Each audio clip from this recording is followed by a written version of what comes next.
Hey crypto YouTubers, it is coinpicker.us and we're going to go over the exciting news with Ethereum, Litecoin, and of course the big daddy of them all, Bitcoin versus US dollar.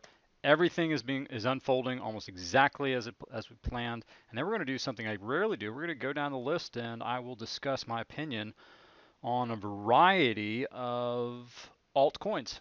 See you soon.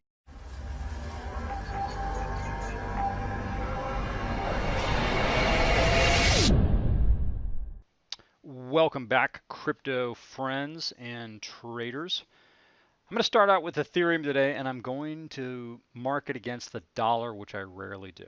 All right, it's got a positive trend. However, it's getting top heavy. It looks likely to continue, but not what I would consider to a highly advantageous tradable point. It's a little bit late in the move.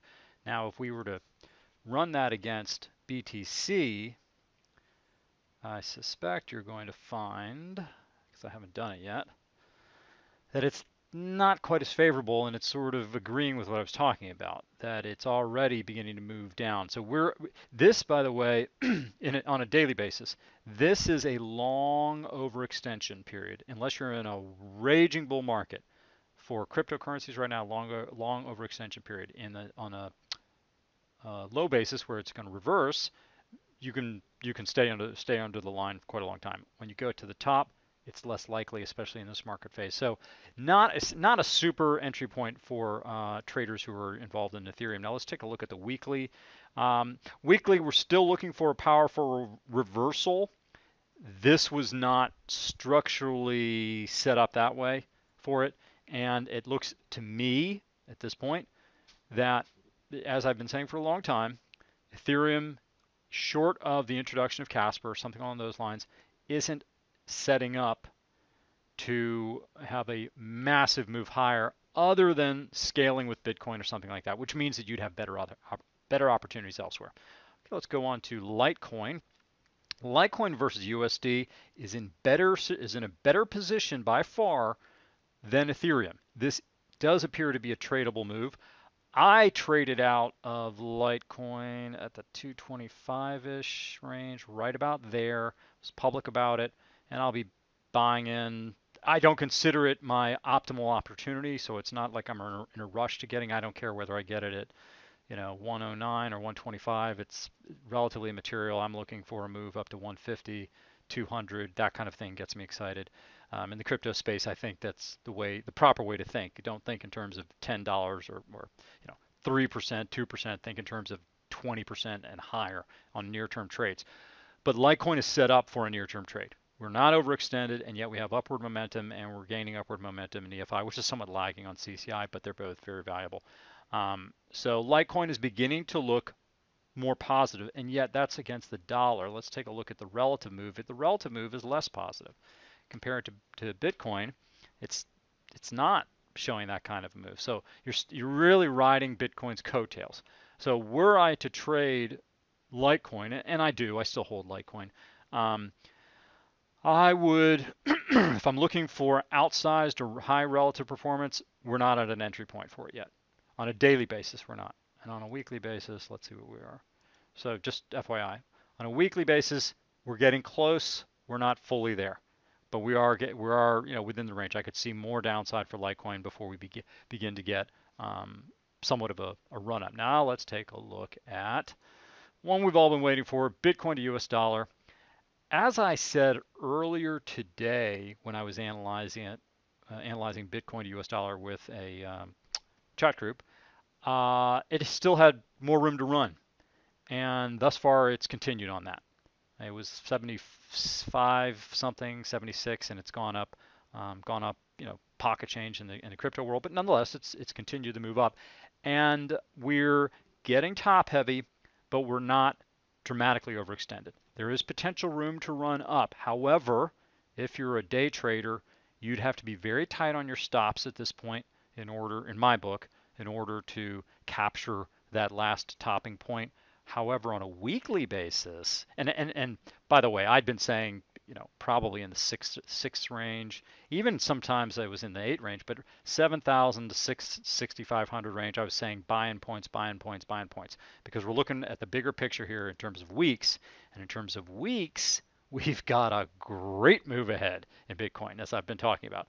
We've curved up, and in the crypto space, this is a fair degree of a retracement and a spring launch position. This is certainly acceptable for that, and certainly the same thing is here. And the slope of these lines indicate that we have power behind this move to recapture our moving average, which would take us in the 10, 11,000 range. And I say we've got, as I said a while, 13 to 15 range. I'm thinking 14,000. Definitely tradable move. So for traders, it has been for the past couple of days. My last video talked about it. My last newsletter talked about it. Has been a tradable position now, and a great entry point. So I think we've got long-term potential for this move. We'll see how long-term, but nonetheless, it's not just a flash in the pan based on my analysis. In fact, I had said at 64.48 that this looked like the turning point. We looked like we were going to go up from here, and that's thus far has held. I would have also thought that April 15th would have thrown a bit of a wet blanket over the market. Fortunately, that looks like it's not the case, and I think people took care of their obligations earlier, sold out what they needed to. Now let's take a look at the entire market. I mean, it's just a sea of green, which is beautiful. In fact, I think these are old numbers. Let me update it. Not too old. Okay, so here we are. Mithril blew it out the top. I wouldn't buy into that. Bitcoin private, probably not the same thing. But Steam, Byton, Zilquilla. Now Ziliqua, something like that. I've read it. I've read about it. And in my opinion,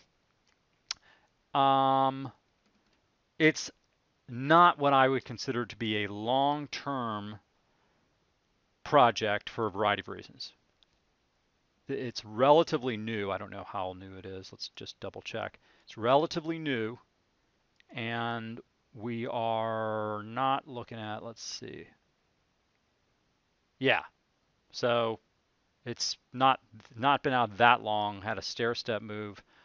But here's the deal. They're solving a problem we don't have anymore. They're solving the scalability issue. While there's an aspect of that that's true, where we have more of a market penetration issue, a complexity issue, and a couple of other things. So while Ziliqua, whatever you want to call it, may have positive upside momentum now, I would treat it as a trading vehicle. Unlike Substratum. Substratum, if they achieve even a fraction of what the roadmap dictates for them to achieve, that will become one of the great value plays in the world. That's what I'm saying. That's significant. Wanchain is entering the platform market. 8 shares, very powerful. IOTA, I am not a massive supporter of, because technically I think it still has some hurdles to cross. However, is a wonderful trading vehicle. I do not consider it a long-term hold. Cardano, if it fulfills even portion of its promise, will be a substantial addition. But I think the big enchilada, the big one to look at is EOS in that regard. My money is on EOS. And all of these are rising largely, in large part because of the big move up with, obviously with Bitcoin. OmiseGo is definitely an outperformer, and Wanchain has come on strong, but I think it falls somewhat into basically the basket of more promise than delivery at this point, and I'm hesitant to support it for a long-term hold. So of all of these, Steam, massive supporter, owner of Steam, still recommend it. I think Steam is relative to the value of its project and the fact it's 100% viable, ongoing, not going anywhere in terms of disappearing. Steam has a date with multiple, with a much higher level, much higher level. Imagine when Steam crosses over 500,000 active users. It's nowhere near that now, as far as I know. Active, not registered, active users, and then 1 million active users. And each one of those people needs to load up on Steam in order to gain Steam power to gain access to the blockchain and to promote there. If all this sounds like gibberish to you, at some point I'll do a video on how Steem works. But and Mithril, I don't know exactly what happened there today, but I think that is not an area I would go near. I wouldn't buy it. It almost looks like more of a pump than anything. Bitcoin private, somewhat of a similar concept, pump or an airdrop or something like that, and it's probably, it may not be the way to jump in. And I know EOS has had an airdrop, but still EOS is still a fantastic purchase. So we've got a tremendous number of projects that are viable long-term as well as near-term tradable projects. And if you sign up for my newsletter, I just sent out one recently. Let me give you where you go to sign up for that. So you go to coinpicker.us and just fill in your email here. That's it. You're not even going to get a confirmation. You'll just start getting newsletters periodically. I send them out when there's activity. Also, of course, I've got the membership option for people who are a little bit more serious about trading and they want somebody who is, doing this full time to offer some guidance and that kind of thing. And I'm not going to go into the details there, but the bottom line on it is the market has turned the corner. In my opinion, if we go to coinhills.com, which shows us a nice rendition of the market that's a little bit easier to digest for a composite, we can see, well, it's not showing us as clearly as I would like, but compared to this point, we bottomed, which is right around here, by the way, bottomed ever so slightly higher. Now we're still on a downward slope. Let's not ignore that fact. But we bottom and have reversed ever so slightly higher. We need to see some continuation. My expectation is that we will. We had a really nice V-shaped pop up with Bitcoin, and that's exactly what you like to see in a reversal pattern. If you have a U-shaped pop up, it shows that you're not necessarily starting a massive bull market, but you may be just in a sort of an accumulation phase. And I think the V-shape, like something like this is what I was talking about here. That's a V-shaped move. That was a V-shaped move. This is such a tradable, great move. Areas like this, V-shaped move. That's what I'm talking about. That's a U-shaped move. There wasn't an awful lot of activity to follow it up. U-shaped, same thing. What we just got was closer to V-shaped than U-shaped. That's just what I'm saying. And I think we'll see continued upside strength. We may have a slight slowing down, but the trend right now, for those of you who are trading or want to hold for a couple of weeks or a couple of months even, the trend right now is to recapture some of that high ground. And those of you that got burnt when cryptos were at 20,000 or 18,000, I was saying, hey, time to take profits, time to run to the hills a little bit here. You're going to get a little bit of that back. I'm not going to say you're going to get all of it, in my opinion, but you're going to get some of it to reduce the pain.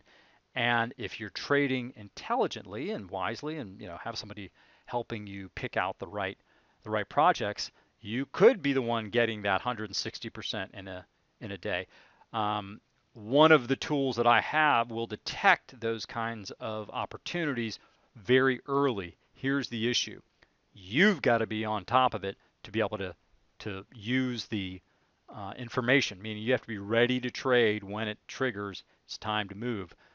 So that makes, it turns it into practically a full-time job, which most people are not interested in.